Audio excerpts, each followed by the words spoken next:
hello, Mr. Benjamin. I'm second keeper of the records. Doesn't anyone up here have a real name? I just met with some uptight chick before who said her name was first keeper of the records. The longer you stay in spirit, the less likely you are to hold on to a name from a past life. Now, I see that first keeper of the records did quite an extensive interview with you, but it doesn't look like you were very cooperative. And that chip on your shoulder that you've had your whole life is about to be chiseled off, Michelangelo style. Okay, it says here that you were a rock star. That's cool. Okay, let me see. Back in the 90s, you even won a Grammy for Best New Artist. Impressive. Oh, but wait. Oh, I'm beginning to get it now. You were one of those, what do they call that back down on Earth? Uh, A one-hit wonder. kind of like Bobby McFerrin with Don't Worry, Be Happy. Only God really liked that song with its upbeat, positive message. Your hit, I'm gonna drink, drink, drug like there's no tomorrow.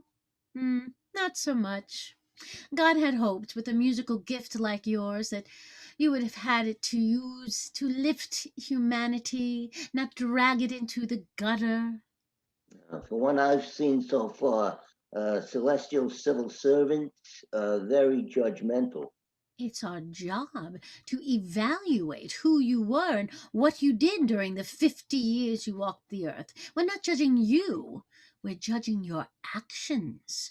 Weighing of the soul, if you will, to see if you did more right than wrong, more good than bad. Okay, now moving right along here. After your big Grammy win, you cut a deal with another major record label, but you never came through with that album. It says here that you didn't like the direction your record producer was taking your music in, so you told him to. Shove it up his corporate ass. No wonder you were blackballed across the country. Well, then you tried your hand at movies, oh, but you couldn't seem to learn your lines. When first keeper of the records asked why you think that was, you said, "'Cause the dialogue sucked."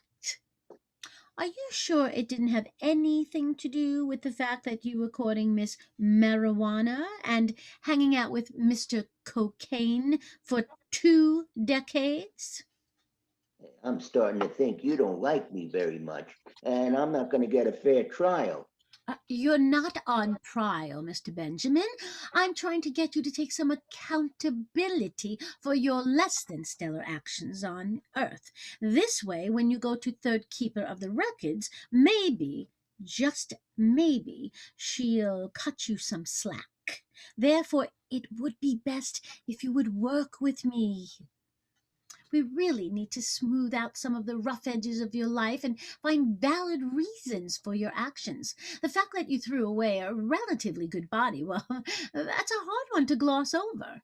It's amazing your body held up so well considering all your substance abuse. Now hold it right there. I had a relatively healthy body because I was a vegan. I practiced yoga every day and I went on a detox retreat 3 times a year. I will put in a good word for you on that one. But still, taking your own life when you still had another 25 years allotted to you is a serious no no. In my defense, I really think the deck was stacked against me from day one. I mean, look at the facts. I had an alcoholic father who beat me, a bipolar mother who hated me, a big brother who tortured me, and an alphabet soup of mental challenges, including ADHD, OCD, and PTSD. Anything else you'd like to add to that? When I was in my 20s, my psychiatrist put me on Prozac for my depression, Adderall for my attention deficit, and Xanax because she was probably getting a kickback. To my credit, I weaned myself off that pharmacology cocktail in 2000. I thought a new millennium deserves a new Cliff Benjamin. But after a while, I found the anxiety and the panic attacks returning with a vengeance. Mm. That's when I started smoking a little pot again, and a little pot became a lot of pot. That made me sleepy, so I had to use a little coke to get me through the day. Mm. It says here that in the last 20 years, you had 5 rounds of rehab and a year-long stint in a psychiatric hospital. Doesn't that prove I really tried? I've seen a ton of therapists, done month-long spiritual retreats, been to witches, shamans, voodoo men, Reiki masters, and every other New Age healer I could get my hands on, but it never helped. My mind was like a torture chamber, day and night, recovering, obsessive, irrational, tormenting thoughts. So that's why you decided to off yourself 2 nights ago? I just turned 50. I was running out of money, out of work, and hooked on drugs again. I didn't really want to die. I just didn't want to live that way anymore. I wanted to hit the reset button, go to God, start over.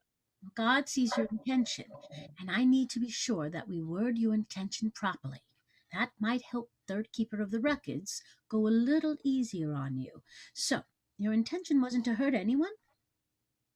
Of course not. You do realize that your death has caused a great deal of needless pain. I just couldn't deal with my own demons anymore. It was more of a mercy killing, euthanasia. Mm, Now, let me take a look at your suicide note. Hmm, you did write, I'm truly sorry for any and all suffering my actions may have caused. Well, that definitely works in your favor, but I'm sorry I have to be the one to tell you this. While you're up here in spirit, you'll have to witness a few hours a day the pain your so called mercy killing caused others. You'll have to see them cry, process guilt as to why they didn't see this coming, and watch them agonize over what they could have or should have done to stop this. Fair enough. Well, now I'm supposed to give you a small sampling of how painful those few hours a day are going to be for you. A good place to start with that process is to look at your Facebook page. So let me get that up on the screen. Oh, my, there are a lot of Cliff Benjamins. Okay. Yes, here you are. Let's look at a few of the comments people posted on your fan page. This one is from your sister. Why didn't you talk to me? Why? I keep racking my brain over this. I would have tried to help. My heart is broken.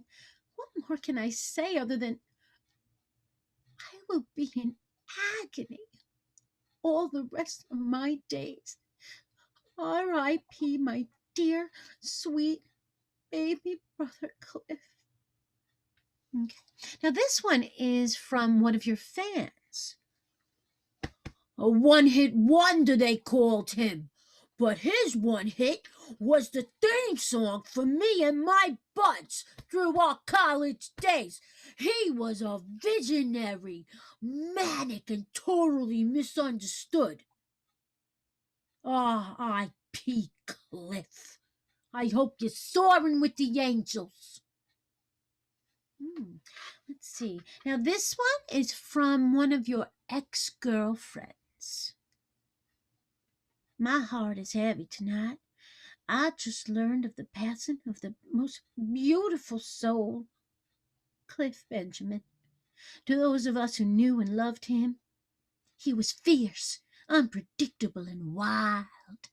He was troubled, tormented, and totally screwed up, but I never once imagined he would take his own life. Rest in peace, Cliff. Okay, and this one is from an old band member. I just got a call about my friend and fellow band member, Cliff Benjamin.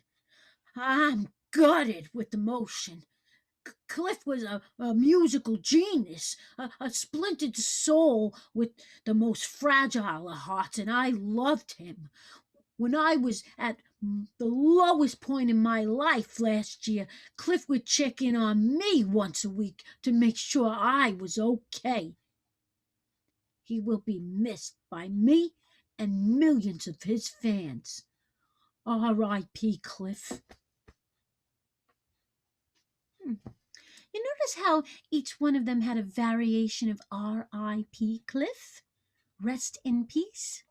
A nice theory, but dead wrong. There is no rest for a soul. There is reset, redo, reset again, redo, the endless cycle of birth, death, and rebirth. But rest? There is no rest for a soul. A soul, by its very nature, has to keep on learning and aching and doing and expanding and evolving. So if you came here to rest, Mr. Benjamin, you've come to the wrong place. Now, when you go to third keeper of the records, and more importantly, when you go to God, I would advise you to gracefully accept the realm that you are to inhabit while here in spirit. Agree to the year that you will reincarnate again, whether that's a week from next Tuesday or 100 years from tomorrow. And whatever you do, do not object to the kind of body that you will be given in your next incarnation. I have recommended in my report that God be kind to you and give you the same body you had in your most recent lifetime. I'm sure you would like that. I had no objection to my physical body. It served me well. It sure did. It says here that in 1996, Persons Magazine named you the sexiest man alive. Now, we're both in agreement that you had one hell of a body in your last lifetime. I have to warn you, though, I doubt that will happen. You may reincarnate with a major physical disability, be born with an incurable disease, or get hurt or maimed early on in your life. After all, as I have mentioned before, you threw away a relatively healthy body. Well, again, we can only hope for the best. With God, you can never really know beforehand how these things will go. And just for your edification, many good people choose of their own volition to reincarnate with all kinds of disabilities, physical, mental, psychological, and emotional ones, to help them learn their karmic lessons. Wait a second. Are you trying to tell me that I chose the mental disabilities I had in my last lifetime to learn some kind of karmic lessons? No, I wasn't implying that at all, but I could check on that for you. Just a minute. All right. Oh, oh, this is bad news. You are a very old soul. And the last time you were a soul incarnate, God let you choose your body, your creative talent, and your disabilities. And look what you did with that.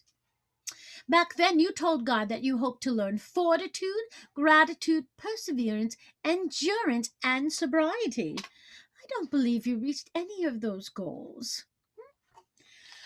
On a positive note, it doesn't look like you've ever intentionally hurt anyone in your entire life. Now that's good, very good indeed. However, since you didn't do so well with the lot you chose for yourself, third keeper of the records and God will choose all those things for you this go around. We can't defy the law of karma, what goes around comes around and all that jazz. But rest assured, God is fair, infinitely fair. I was just hoping to get a rest. Like I said before, there is no rest for a soul.